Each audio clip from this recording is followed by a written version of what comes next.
Hello everyone, good morning and welcome back to Sports Today. So the world of sport is such that even whilst you and I and pretty much everyone else watching this video catches up on some all-important rest, well, world of sport doesn't really sleep. There's plenty of interesting updates that come our way, and in this video what we tend to do is catch up on those things that you may have missed out on. So without further ado, let's get straight to it and let's start with a rather interesting story from Suresh Raina about one MS Dhoni. Now the story is interestingly not about Dhoni's leadership, his wicket keeping or his finishing abilities, but rather his bowling abilities. Surprise? Well, in a recent interview, Raina revealed that Dhoni was arguably the worst bowler to have faced or for any batsman to face in the nets. The simple reason for that being was that Dhoni would bowl every single variation possible. He'd bowl different types of spin, he'd bowl medium pace, and that too without actually informing the batsman as to what he was going to bowl. And God forbid, if he got your wicket, then he would tease you about it for at least a month, if not longer. So that's definitely one person you did not want to be dismissed by in the nets was MS Dhoni. It's a funny story really, which of course does also show innately the humane side of Dhoni. A lot of people of course praise him for being Captain Cool, someone with a calculating mind, but it is also funny to hear these stories and say that, you know what, he in many ways is just like us, enjoys having a little bit of fun at the expense of his teammates. Now, talking about having fun at the expense of your teammates, and one cricket board that really has found out the hard way not to do that in a way that transcends or transcends inappropriateness, let's say, is the English Cricket Board. Now, the English and Wales Cricket Board has, of course, done a bit of research and found out that there is institutional racism and sexism rife throughout not just the organization but the way cricket is run in the country in general. And they've now done a thorough investigation and promised sweeping change. And recently, England Test captain Ben Stokes, whilst addressing the pre-match press conference ahead of the second Ashes Test, pretty much came out openly and said that, you know what, we're very sorry for what these people have gone through and it's not right. Cricket should be an inclusive space where everyone feels welcome. And the fact that the ECB are now taking steps, well, it's a good thing they're doing that, because this is a problem that has been rife and rampant for quite some time.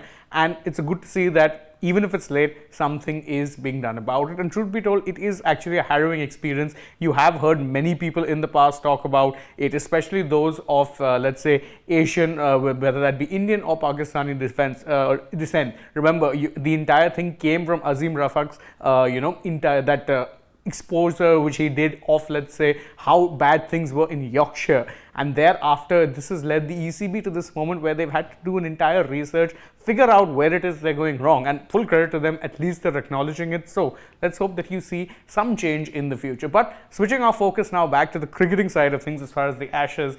And this man right here, Josh Tongue, is set to make his Test debut for England. That is, of course, because England have named their 11 ahead of the Ashes, and he's the only major change. Now, this one was a little bit of a surprise because many people thought that Rehan Ahmed would be the one who would potentially step in, especially considering England's demand in recent times for, let's say, flatter pitches, which don't normally offer that much assistance. So a wrist spinner might have made more sense. And someone like Rehan, remember, is someone who the England and Wales Cricket Board, everyone in the team setup rates very highly, and they see him as an all-format player for years. But it's Tongue who gets the nod. Let's see how it is he does. Remember, the second Ashes Test begins today, so stay tuned for even that coverage that we'll be doing. But switching our tack now from the world of cricket to the world of football, but staying in England, and this man right here, the England football team captain Harry Kane, has been the subject of a pretty big bid from German champions Bayern Munich. And whilst Tottenham have rejected the first bid outright, Kane is apparently very keen for the move because, well, again,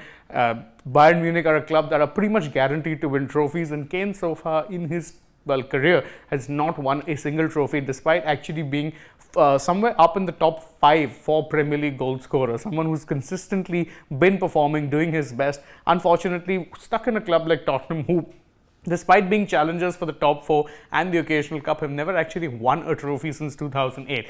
Whether he gets the move, well, that's something that remains to be seen, because Daniel Levy, who's of course Spurs chairman, pretty tough negotiator, doesn't like giving up players easily, and it does seem like Tottenham are not very keen to sell Kane. So don't forget, he only has 1 year left on his contract. So even if they don't sell him this year, it does seem like he's walking away on a free the next, because he has made it pretty clear that he wants to leave one way or the other. In fact, he made that clear 2 years back in an interview with Gary Neville. Of course, he was held back then because he had 3 years on his contract. Now, just one. So not this season, may very well be the next that you could see this man on the move. Speaking of players on the move, Mateo Kovacic, a pretty proven player at the international and club level, has left Chelsea to join Manchester City. Now again, it's an interesting move for City because they had just lost Ilkay Gundogan and they've gotten a ready-made Premier League proven replacement in Kovacic, and in some ways a good deal for Chelsea as well, because Kovacic had a year left on his deal, was not keen to renew, and therefore to get 25 million plus about 5 millions in add-ons, about 30 million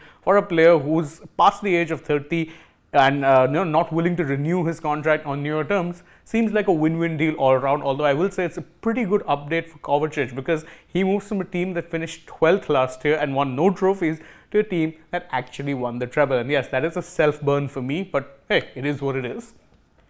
More football news, and you remember a few weeks back we'd done a story on Carlo Ancelotti, the current Real Madrid manager, actually filing a suit against Everton, taking them to court over unpaid bonuses and incentives. Well, that case has now been settled pretty amicably, and it came as a bit of a surprise because most people thought this was a case that would drag on for a while, but Ancelotti and Everton have settled things amicably. No real details of the settlement, and we don't know whether or not Ancelotti got the money that was owed, although I suspect he would have gotten a significant sum either which way, considering the fact that he chose to drop the suit just a few weeks after he had originally filed it. Now, switching our focus, of course, from the world of football to some sports beyond, and this one's a bit of a harrowing one because NASCAR racer Jimmie Johnson has pulled out of the upcoming NASCAR Cup race.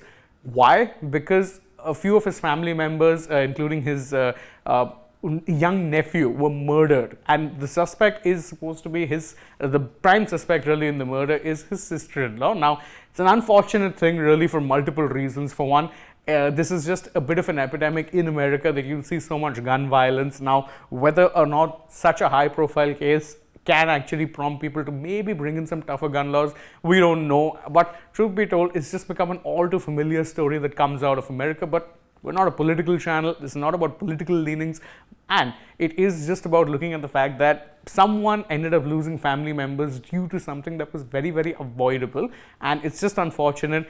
Whether or not anything will be done about it, we don't know yet. But switching our focus back to the sport, and this is another one story which we've been covering on Sports Today for some time. Magnus Carlsen had, of course, been the subject of a lawsuit from Hans Niemann after Carlsen had accused Niemann of multiple times cheating in chess games, whether it be on online games, whether it be on offline games. There were plenty of incidents that Carlsen said that he was outperforming me in ways that would not be possible at all. Therefore, he had to have been cheating. Niemann had outright denied that and also took Carlsen as well as Chess.com to court in America. That case has now been thrown out, although Niemann has said that he intends appealing and taking it to the federal courts and potentially even the High Court as well, if it really comes down to it. Whether that case continues going forward, let's see, but it does in many ways seem to be a little bit of a vindication as to what Carlsen said, because if there was no truth whatsoever to his claims, pretty certain to say that this case would have gone further forward. And that's it from us from this edition of the Morning Wrap with Sports Today. Thank you guys so much for joining us. Don't forget, if you enjoy our work, to like this video, share it with your friends, subscribe to the channel, tap the bell icon, leave us a comment, follow us on Instagram, Twitter and Facebook, and don't forget to download the SportsTak app as well. Plus, if you're already on the channel, you can go ahead, check out some other videos we've uploaded, and stay tuned to Sports Today as we bring you the latest from the world of sport. But for now, from my side, goodbye.